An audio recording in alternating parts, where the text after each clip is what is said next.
கடவுள் நமக்கு இரண்டு கரங்களை கொடுத்தது, ஒன்று பெறுவதற்காகவும் மற்றொன்று கொடுப்பதற்காகவும் என்று புனித அகஸ்தினார் கூறுகின்றார். புனித அகஸ்தினார் நாம் இறைவனிடமிருந்து பெறுவதற்காக மட்டுமல்ல, நாம் பெற்றதை மற்றவர்களோடு பகிர்ந்து வாழவும் அதை கொடுக்க வேண்டும் என்பதை வலியுறுத்தி சொல்லுகின்றார். இன்றைய நற்செய்தி வாசகத்திலே நாம் வாசிக்க கேட்ட இந்த ஒரு கைம்பெண் கடவுளுக்கு காணிக்கையாக கொடுக்கின்ற அந்த நிகழ்விலே அந்த கைம்பெண் என்ன கொடுத்தார் என்பதை காட்டிலும், மற்ற அனைவருமே என்ன கொடுத்தார்கள் என்பதை காட்டிலும் கொடுக்கப்பட்டது கடவுளுக்கு உகந்ததாக இருந்ததா என்பதுதான் கேள்வி. மற்றவர்கள் கொடுத்தார்கள், ஆனால் அது கடவுளுக்கு உகந்ததாக இல்லை. ஆனால் இந்த கைம்பெண் கொடுத்தது கடவுளுக்கு ஏற்புடையதாகவும் கடவுளுக்கு உகந்ததாகவும் இருந்தது.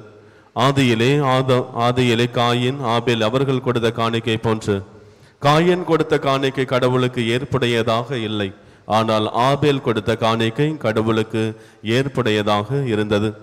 ஆக நாம் கடவுளுக்கு எதை கொடுக்கிறோம் என்பது அல்ல, ஆனால் நாம் கடவுளுக்கு கொடுப்பது கடவுளுக்கு ஏற்புடையதாக இருக்கின்றதா அல்லது கடவுளுக்கு உகந்ததாக இருக்கின்றதா என்பதுதான் நாம் சிந்தித்து பார்க்க வேண்டியது ஒன்று, தியானிக்க வேண்டிய ஒன்று. நமக்கு பிடித்த யாராவது ஒருவருக்கு நாம் ஏதாவது கொடுக்க வேண்டும் என்று நினைத்தால் நாம் முதலிலே என்ன செய்வோம்? முதலிலே நாம் நினைப்பது, நான் கொடுக்க இருக்கின்ற அந்த பொருளோ, நான் கொடுக்க இருக்கின்ற அந்த ஒன்று பரிசு பொருள் அவர்களுக்கு பிடித்ததா இல்லையா என்பதுதான் நம்முடைய மனதிற்கு வருகின்ற ஒன்று, இல்லையா? நாம் மற்றவர்கள் கொடுக்கின்ற பொழுது அது அவர்களுக்கு பிடித்திருக்குமா, அவர்களுக்கு பிடித்தது போன்று நாம் அதை கொடுக்க வேண்டும் என்பதுதான் நமது மனதில் ஓடிக்கொண்டிருக்கின்ற ஒன்று.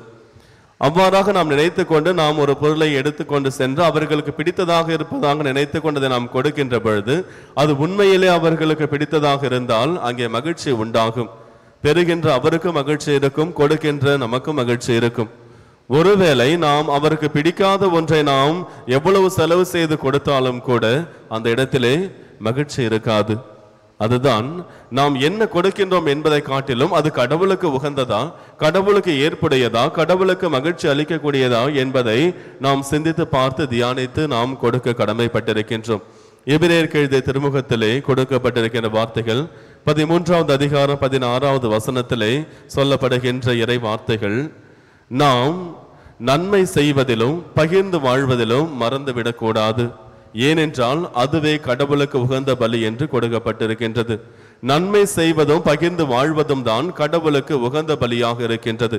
எனவே நமது வாழ்விலே நாம் எதை கொடுக்கின்றோமோ அதையே நாம் திரும்பி பெற்றுக்கொள்வோம்.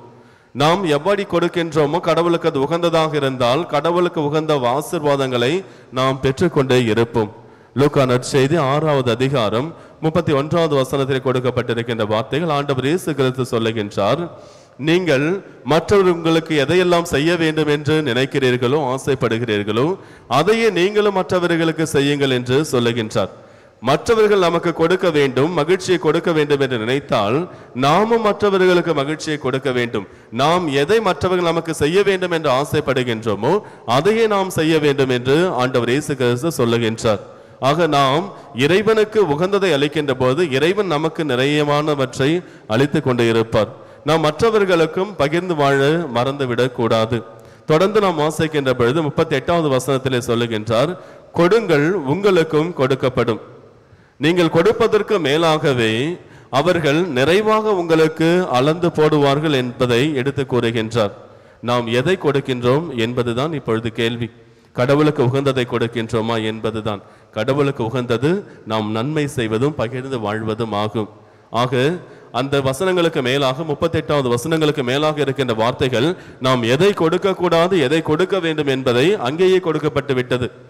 கடவுள் சொல்லுகின்றார், நீங்கள் மற்றவர்களை குற்றவாளிகள் என தீர்ப்பிடாதீர்கள், நீங்களும் தீர்ப்புக்குள்ளாக மாட்டீர்கள். ஏனென்றால் நீங்கள் அதை அவர்களுக்கு கொடுக்கவில்லை, நீங்களும் பெற மாட்டீர்கள். மற்றவர்களை கண்டனம் செய்யாதீர்கள், நீங்களும் கண்டனத்திற்கு ஆளாக மாட்டீர்கள். ஏனென்றால் அதை நீங்கள் அவர்களுக்கு கொடுக்கவில்லை, நீங்கள் பெற்றுக்கொள்ள மாட்டீர்கள். ஆனால் மன்னியுங்கள், நீங்கள் மன்னிப்பு பெறுவீர்கள். நாம் மற்றவர்களை மன்னிக்கின்ற பொழுது இறைவன் நம்மை மன்னிப்பார். அந்த மன்னிப்பை நாம் கொடுக்கின்ற பொழுது இறைவனிடமிருந்து நாமும் மன்னிப்பை பெற்றுக்கொள்வோம். அது நம்மை விண்ணுலகிற்கு அழைத்து செல்லும். நாம் மற்றவர்களுக்கு அன்பை கொடுக்கின்ற பொழுது நாமும் இறைவனிடமிருந்து அன்பை பெற்றுக்கொள்வோம். மற்றவர்களுக்கு மகிழ்ச்சி அளிக்கின்ற பொழுது நாமும் அவற்றை பெற்றுக்கொள்வோம். மற்றவர்களுக்கு ஆறுதலான வார்த்தைகளை நாம் கொடுக்கின்ற பொழுது நமக்கும் ஆறுதலான வார்த்தைகள் இறைவனிடமிருந்து வந்து கொண்டே இருக்கும். ஆக நாம் எதை கொடுக்கின்றோமோ அதையே பெற்றுக்கொள்வோம். இறையேசுவில் பிரியமான சகோதர சகோதரிகளே, நாம் கொடுப்பது கடவுளுக்கு உகந்ததாக இருக்க வேண்டும். ஒவ்வொரு நாளும் நாம் கடவுளுக்கு உகந்த காணிக்கையை நாம் கொடுப்போம். கொடுப்பது உண்மையிலுமே இறைவனுக்கு மகிழ்ச்சி அளிக்கின்றதா என்பதை சிந்தித்து தியானித்து அளிப்போம். ஆமீன்.